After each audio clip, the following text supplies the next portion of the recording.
story before, but since we're on the topic, let's discuss it.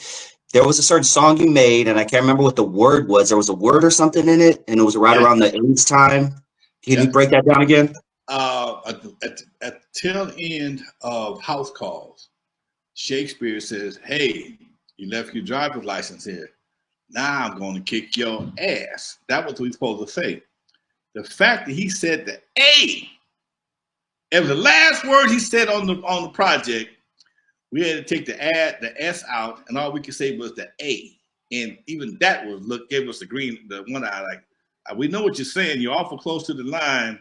We don't know if you touched it or not, but they figure they can fade it out by then. Okay. And if you ever heard, you very seldom heard the end of House Calls back in the day. Left your driver like, now I'm gonna kick your beep. Just to say the word, just the word ass. That's crazy. Okay, just say the word ass. That's the generation I come from. So to see, now that's go ahead. Yep, go ahead. No, you see what people are getting away with nowadays. They're like, damn, man, come on, dude. Y'all doing too much. Now, I don't know if I remember that particular story. That's not even the one I was talking about, because I think that's one of the first times I heard that personally about the ass. But I was talking about another song, and it was something sexual. I'm trying not to say that word. Oh, Doggy Style. It wasn't even my song. Oh, okay. Break it down. It was a group out of Carson. They had a song called Doggy Style. We can do Doggy Style. And it was a hot song. The cats that sang it, it was like they just made it work. They really wasn't no strong singers, but the groove was there. The title, it was different enough. And the record had jumped off in the clubs already. And one of the guys' dads hired me to go and promote the record. And I took it to the Golden Tail up in down on El Segundo on a Friday night. Just so happened, I think Cliff Wilson or somebody was there, and they went to add it on Tuesday on the radio on Tuesday. And I think Monday, that's when Magic Johnson announced he had HIV. They pulled that son of a bitch on Wednesday. Just like that. They said they would no longer play anything that had any sexual connotation to it. Damn, that's crazy. You know why it's crazy? Because the short period of time this goes to show you, because if that was around the Magic thing, that was around 91, if I'm not mistaken.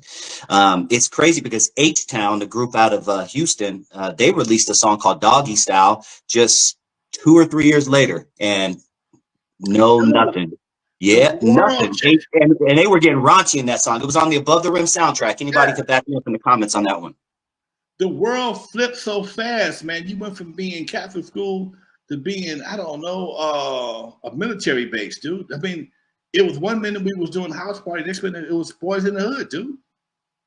The world just flipped, okay? And I see it still flipping today by the way people conduct themselves driving. If you drove them through the hood lately, man, dude, people don't all the time. Forget a red light. Red light don't mean shit. Stop sign don't mean shit. Wrong side of the street don't mean shit. Yesterday, I'm going down the freeway, and a fool passed me he was in the emergency lane and swooped past me like he was in the regular lane. I'm like, damn. Just the level of disrespect that people are exhibiting these days is just ridiculous, dude. It's just ridiculous. It's really a shame, dude. I mean, you look at the other day, my buddy was calling me these cats on motorcycles. They just clowning the police. They running through the hood on motorcycles, popping. I was watching that. I was like, "What?" And they were stopping at gas stations, passing their credit card around. Pit stops. What the? They got time to make pit stops. Man, ain't no way in the world that happened if you was being chased by a Firestone back in the day. That should have lasted about 30 seconds. You got chased by a Firestone PD. If the rule was, if you made me run or chase you, I'm gonna beat your ass. If I gotta put my donut down to catch you, I'm gonna beat your ass. Okay, that's basically what it's. Don't make me run. Okay, you ever seen Samuel Jackson? You made me run. Okay, same thing. So you got fools all over TV, all over town, stopping to get gas, helicopters, news helicopters, police helicopters, and just went on for a while. I didn't see it. My partner was giving me a blow by blow. I was taking care of some business. And I heard a similar situation happened in front of the Compton Sheriff Station. Some fool, Compton, In front of Compton Sheriff Station is a real small street. Mm-hmm. It's barely two. It's one lane going east. I mean, one lane going north, one lane going south. And somebody in the truck, man, decided he was going to do burnouts in front of the police station.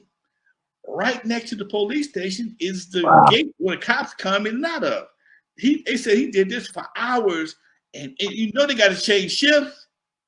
You know somebody came down the street and they ignored him the entire time until he messed around and hit somebody's car or hit somebody's house or something, and they wouldn't got him. But then when you see situations like this, me and my partner was talking about that, you have to wonder what the guy's motivation is. Is this guy trying to call a cop out so he can shoot him and do something to him? Because that don't make no sense. Is he that desperate to go viral? He's going to act a fool in front of the police station, and if they confront him, what is he prepared to do? Okay, because it don't make any sense. You throw a rock at the penitentiary. You outside throw a rock at the penitentiary, and you can't wait for a guard to come arrest your ass. You don't know what the man's motivation is. If he's in his right mind, that makes no logical sense. Go ahead. Yeah, man. Yeah, that makes no sense. We're actually going to be talking about that later. It's kind of like you read my mind, but let's wrap it up on this censorship thing, and we're going to jump right into that. But D-Cause had a good question, and maybe you know about this, maybe you don't. You might be a little too young for it, but how did Chuck Berry get away with the song My Ding-a-Ling back in the day? And anyone, before you answer that, I'm going to break it down real quick. My Ding-a-Ling was an Innuendo song. It was basically about a boy who receives a toy for Christmas from his grandmother. It's ball, basically silver balls hanging on a string. And then he turned it into this Innuendo thing. And talk to me about what you know about that. That's how they got away with everything back in the day. It was all right. Innuendo. You left room for interpretation. Okay. There was a song called Puff the Magic Dragon back in the 60s. Folks still trying to figure out, was he talking about smoking weed? If you ever watch Meet the Family, you know, Puff the Magic Dragon, you puff the magic dragon, and one is like, man, it's about a dragon, a mystical dragon, not about smoking weed. Mary Jane by Rick James. It took us forever to figure out he was talking about marijuana. Same thing with D'Angelo, Brown Sugar. I mean, Brown Sugar. Brown sugar, babe. Yeah, okay. Get high on your love. It's hard to behave or something like that. Dude, people back then had skills, and they knew how to say something without being so blunt. Okay.